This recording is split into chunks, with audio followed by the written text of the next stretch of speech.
Hi guys, welcome back to the channel. Lot going on hopefully this week.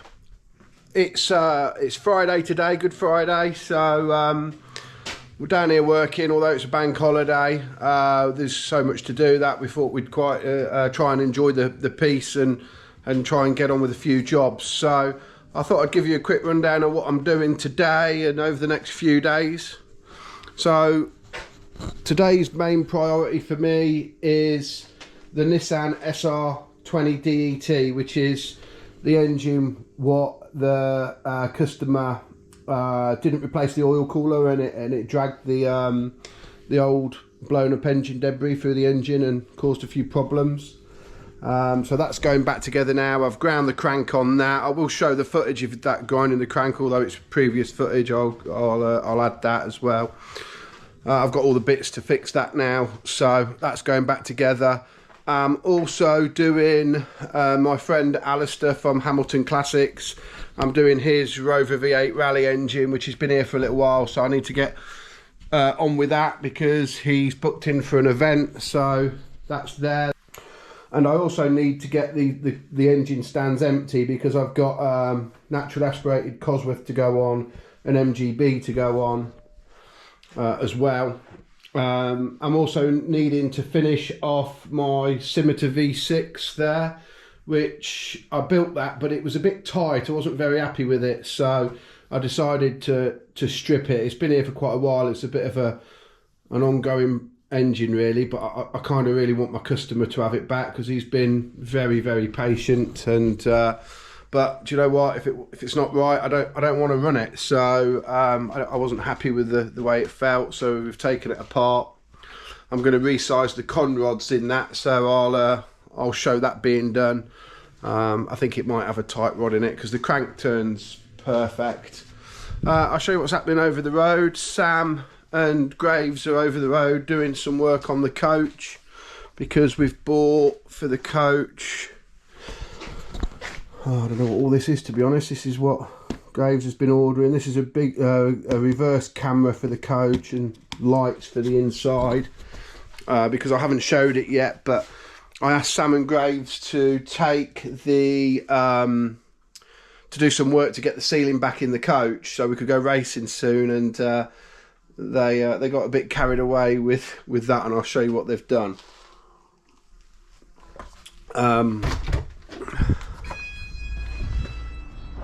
It's an absolute buster of a day. So you can see Graves is masking up. They've washed all the roof down. Sam's doing something up there.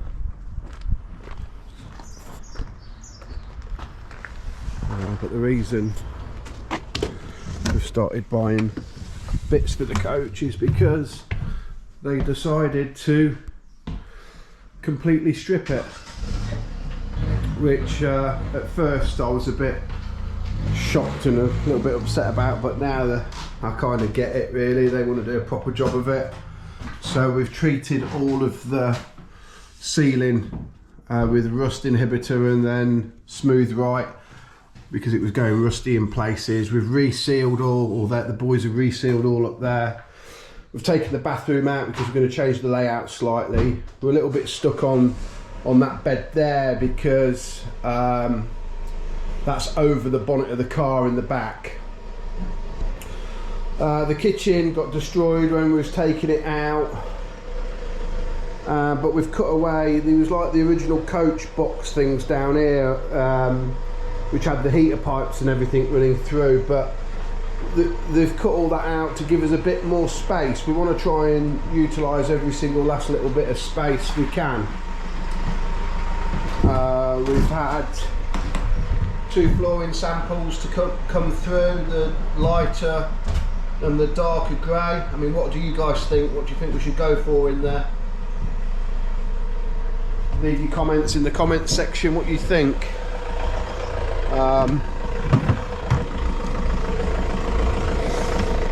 And then where the roof was leaking before, we've got this EPDM liquid rubber, what we've we've been told is very good. So we're going to try this out. This is the primer, and then we've got 2 buckets of that to put on it, and then we've got new thermal barrier and thermal fleece, and then we've got for inside, when we're at racing, we've bought a 5G setup for it too, Wi-Fi setup, so we can get internet everywhere. And then we're just we're going to start getting some more inverters and electric bits and bobs for it. So if there's any suppliers of that kind of gear out there that want to do us a friendly deal on the price, then please get in touch, even for the fit out of the cupboards and whatnot. That would be amazing if there is anybody out there to give us a bit of advice on that. The lights are now done on that shelf as well, which I don't think I showed on the last vlog workshop update. So we've got all them done now, so they look wicked lit up. So I'm hoping we do a bit more on this side of it today. The gearbox went in Sam's van, so he's got that jacked up ready to fix.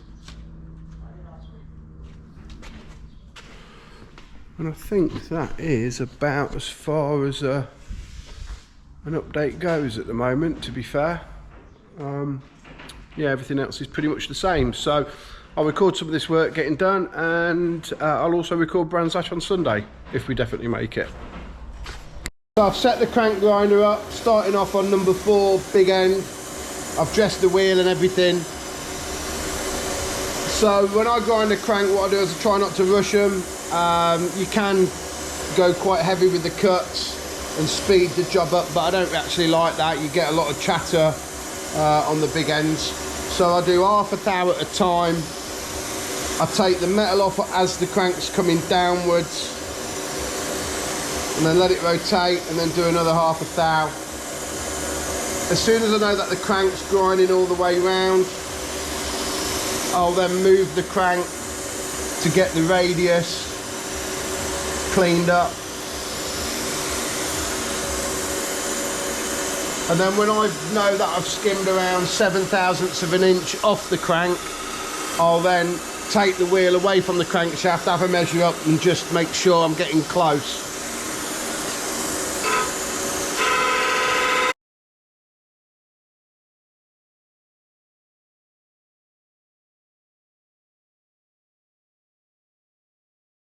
So what I've done here is I've ground it where I've taken hopefully around 7/1000ths of an inch off the crank. So what I'm going to do is, this is the main bearing gauge here. I've set that as a reminder for this gauge.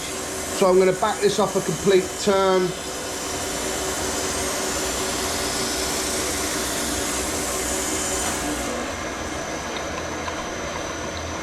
Take the grinder off and have a measure up and see how far I am from being at the right size, but straight away I can see it's done a lovely job with this steel crank. So I'll have a measure up, continue grinding, but what I'm going to do is I'm going to switch the GoPro off because I've got to get a bit of charge in it.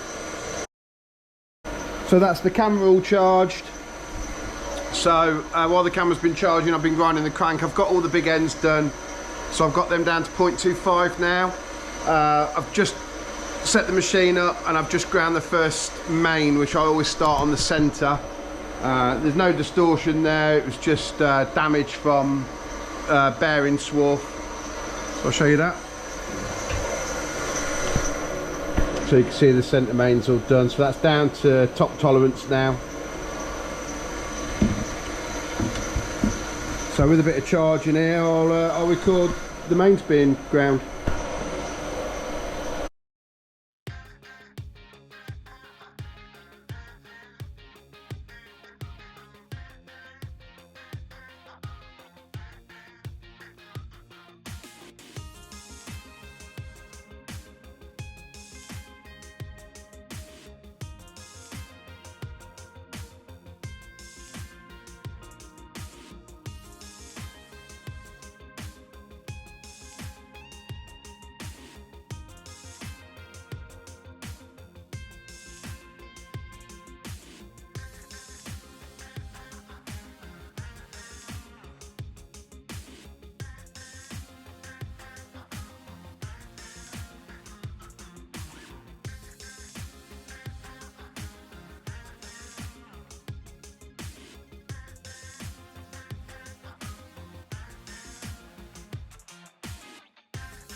That's the crankshaft completely ground. I just had to stop the recording because as I was just started talking, I looked over to where my cleaning tank is and spotted all of this steam. It probably doesn't look that bad on camera, but when I looked over from the crank grinder, I can't see the ceiling, and I've realised that I left the heater on, so the water's pretty hot in that. So I panicked a little bit, but yeah, there we go. So the crank's all ground now. It's all perfect to size, so all I've got to do now is micro polish the journals. If I just move this guard, show you the end result a bit better.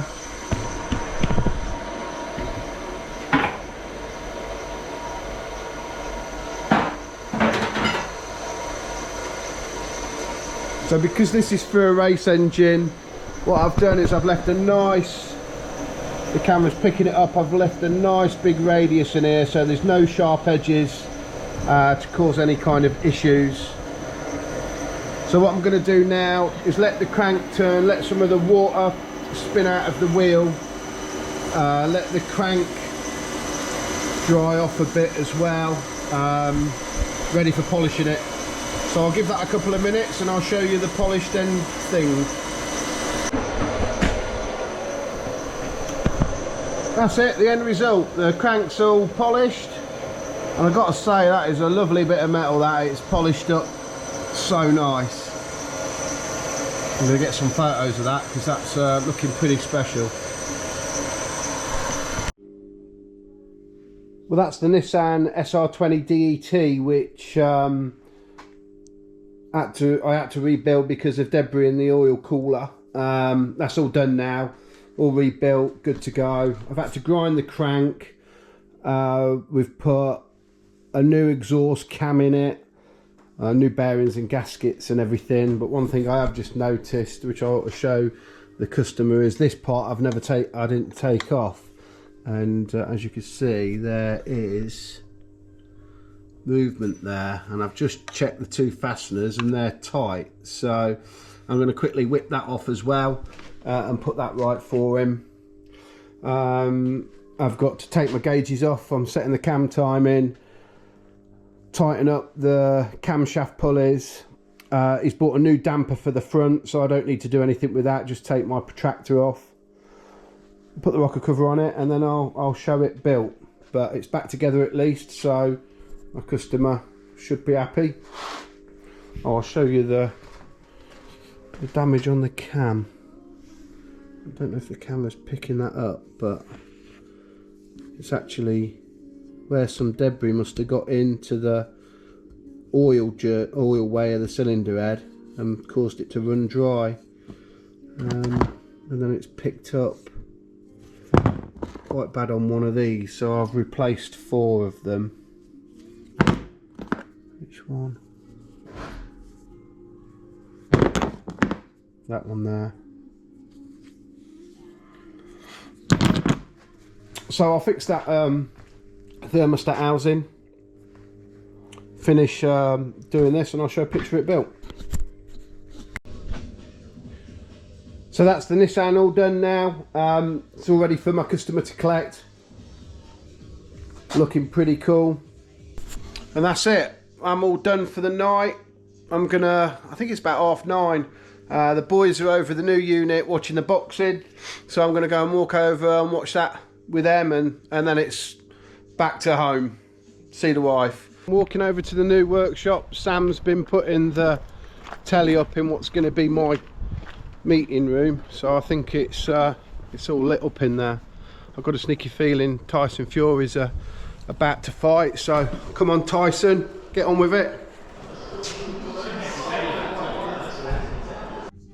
A quick job that I've had sent to me from Jordan at Nevlock. This is for his own Corsa VXR, and it's got 2 cracked inlet guides. I'm not sure if the camera's not picking it up, but basically this guide here and this guide here has both got hairline cracks in it. So I'm going to push them out, warm the head up, fit the new guides, cut a couple of seats, and then get the head posted back up. So first job on the VXR head is to press out the 2 damaged guides I've taped up the cylinder head so I don't scratch up the head face, and I've marked the 2 guides that are cracked at the top. So I'm on my Carmec guide press. It's just a case of pressing the old guide out and then moving over to the next one. So I'm getting ready now to put the new inlet guides into the VXR cylinder head.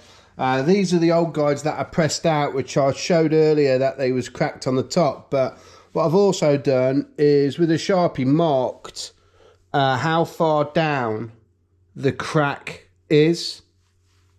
And that's visible with my eye. So the chances are it will be a bit further down than that. But yeah, I mean, it was a good spot by the guy that's doing the head for him. Definitely needed doing. Yeah, not very good at all, that. So I'm going to send them back to Jordan as well. So what I've done is I've set up the machine to press the guides in. And then what that consists of here is this part here sits on the seat, so that's something for the machine to press against. So we'll bring this up and set this up against the inlet seat, and then this part here is what the guide sits in. So if I could just find one of the new guides, that sits up there, and that's what pushes the guide into the cylinder head. But what I don't want to do is bruise the end of this too much. So I've got it where this thing here sits on the step part of the guide. So I'm going to put that on there, and then that sits on the other side, and that's the right depth from there to, well, from there to there is the right depth for the guide to sit in the cylinder head. What I've just noticed is this brand new guide, what Jordan supplied, actually looks offset, which will just mean when I cut the seat, it will, if it is offset, it will be a bit trickier to get the seat to cut correctly. So what I'm going to do is just take some measurements from there to there to see how bad it is. Oh no, it is different.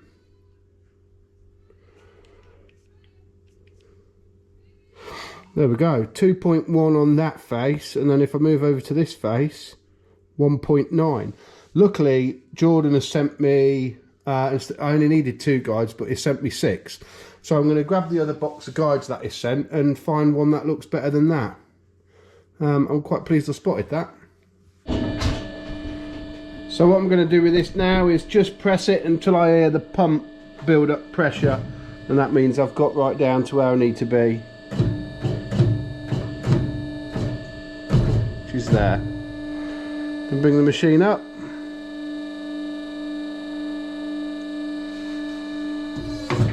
Lower the bottom clamp and slide it over to the next valve guide. So the last thing I've got to do before I check the valve stem to guide clearance is to check that I've got the 2 guides at the same installed height as the others. So I'll just take a couple of readings off a couple of guides just to see where I'm at size wise.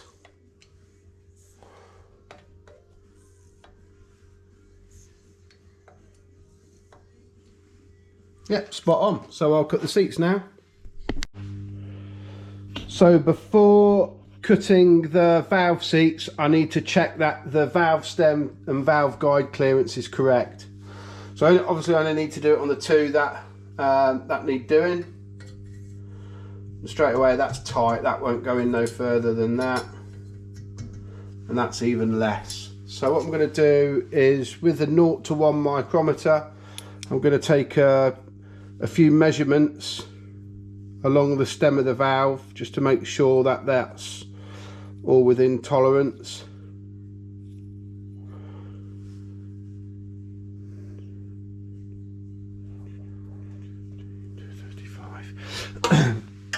Once I've done that, I'm going to look for a ream that's going to keep me just on the tight side, but take most of the meat out.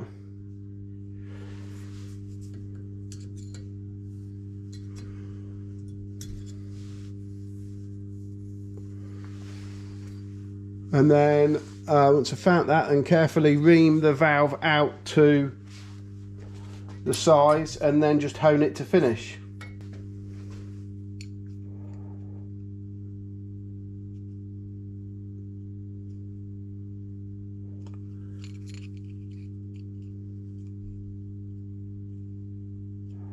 That's it, that's the right size ream. So I'll ream the guides out and then hone them and then carry on cutting the seat. I've set up the right angle on the cutter to the valve, so just double checking it. First thing I've got to do is self-centralise the seat cutter. So at the moment the Centronic is centralising itself in the guide.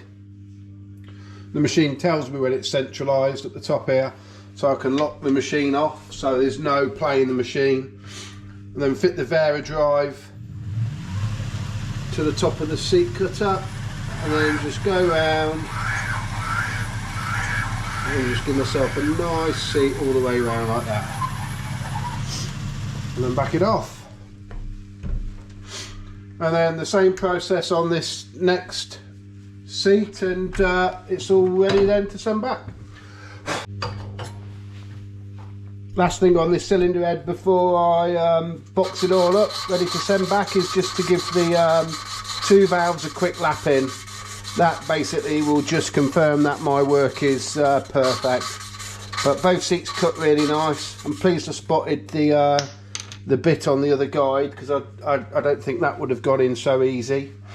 If you're watching these videos and you've not subscribed yet, if you could, and hit the alert bell to let you know when we've done a new video, that would mean a lot to us. Yeah, we've got a nice grey line all the way around on the seat, so both them seats are in. So I'm gonna give it a blow off, put the valves back in it, box it, and then send it back to Jordan at Nevlock. Jordan, obviously you're not my favourite at Nevlock, but you're alright. So I thought I'd give the VXR a quick vac test on the seats that I've ground in, which also means that I'm also vac testing valve 2 and 4 as well, because these two share the same port. And I was a bit surprised it didn't hold vacuum, actually. Not very good vacuum anyway. So I've just come to grind in valve number 2, and I need to speak to Jordan about it really, because I don't know what they've used to reface it with, but this valve is now like a 50p piece. It's dark, light, dark, light, dark, light, all the way around the valve, and that's where the valve facer, what they're using, isn't very good. It's not very true, and it's juddering the valve, which is a bloody nightmare really, because it's turned out to be a slightly bigger job than what I thought. What I'm going to do is I'm going to quickly reface valve 2 and 4 and my valve 1 and 3 that I've already cut the seats on, grind them in again quickly, and then see if we've got perfect vacuum on these two cylinders.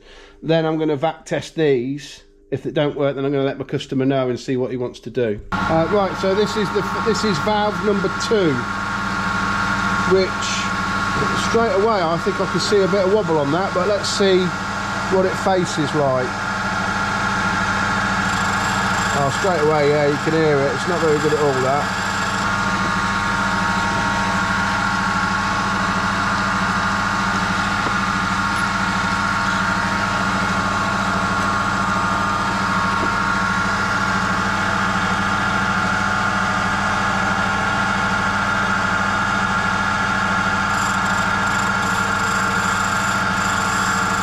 Yeah, that valve's exactly the same.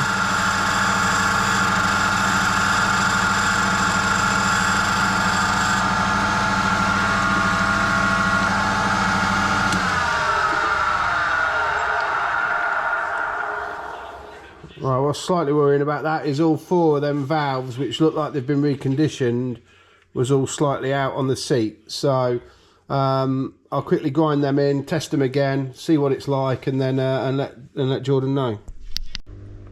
Another job that's come in recently is this inlet manifold for well, it's a K20 engine, Honda engine, going into a Renault Clio. So my customers cut the back of the plenum chamber off, and what I've got to do is gas flow all in here. I've welded on this adapter plate, or I say welded, just tacked it in place, so he can run a bigger throttle body, and then I'm going to port the back of it and then weld that back on there for him. So quite an interesting job to do, something a bit different.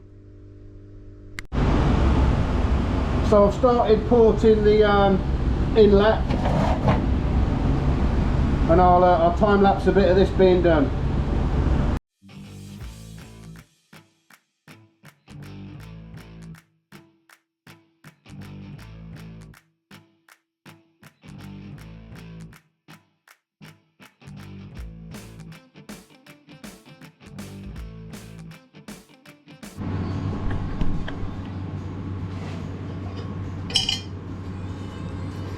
So this is the Honda inlet that I've gas flowed.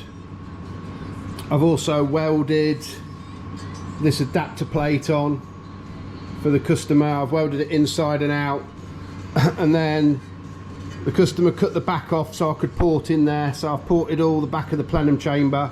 So all I've got left to do now is to just weld a plate back on there. So that's next.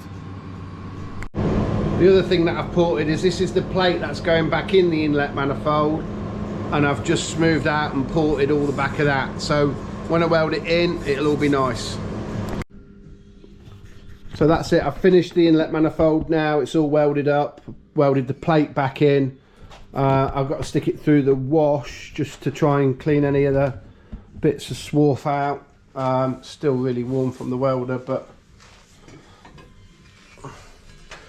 so it's welded all the way round, really nice actually. Same with the adapter plate to run the bigger throttle body. I've welded that all the way round on the outside, plus all the way round on the inside, and yeah, it's looking very nice. So I'm going to wash it and then get ready for the customer to collect it.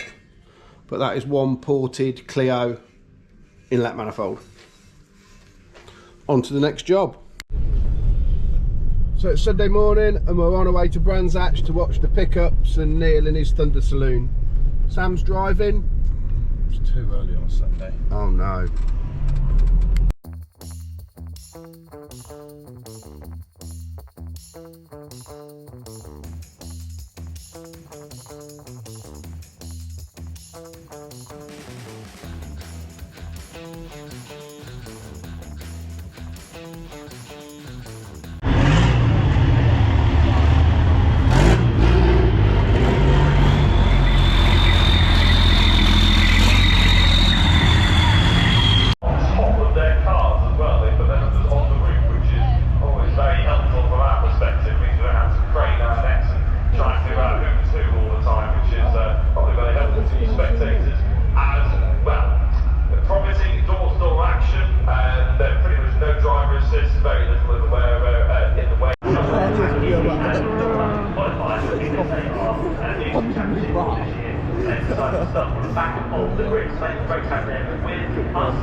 Champions running from the previous seasons as well.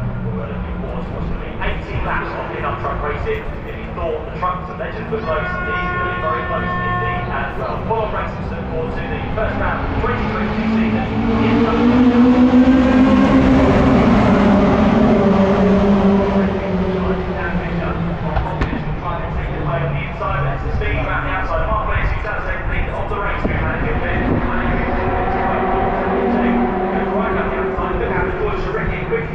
yesterday, already up into third position, so right stuff for him in sixth, and if he gets a little bit broken on into the work, and now the inside now George Ricky playing second in the race away, so a brilliant move there, without the gap, he lost the race away, he now has 55, inside by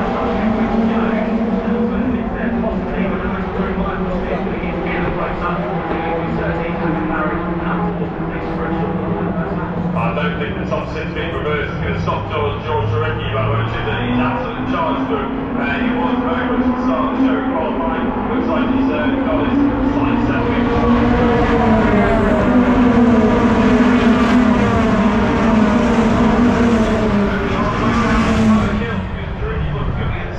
I think they're going to have a little bit of momentum, but actually Cooper in third position is very interesting in following George Jarecki through. We've gone into the lead of this race.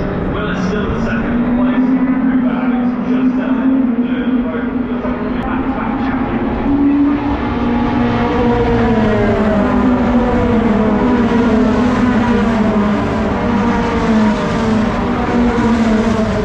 Underway, but for now it's going to be race 2 for pickups, 18 laps to look forward to, and it's Dale Gent and Mark Willis off the front of the grid. Red lights are now on, and as soon as they go out, which they do, we're away from the grid. So good start all round as we get the rolling start underway. George Jarecki already to the outside from row number 3, quickest yesterday in qualifying.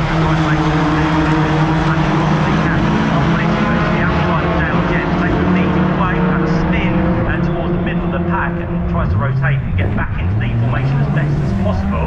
That's number 71, which is Simon Ward, so he's back on his way but slightly delayed, and it's Mark Willis who goes for the lead down towards Graham Hill Bend, just sneaks ahead of Dale Gent. Third place then for number 14 is Reece Jones. Michael Smith next up, number 19 Hill Bend. Hopefully at some point now shake themselves out as they do.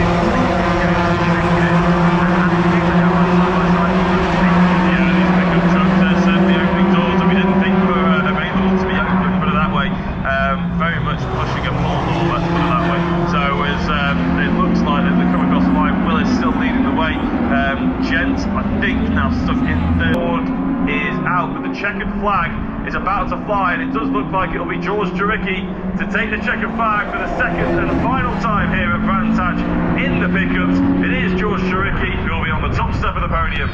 Jones will be second, Gent will be third, and then in fourth, fifth, sixth will be Tompkins, Paul Tompkins, Willis, Smith, in then Cooper, Dale Tompkins, Fisher in 9th, and Regan will finish out the top 10. But an exciting race there, Matt, it certainly was.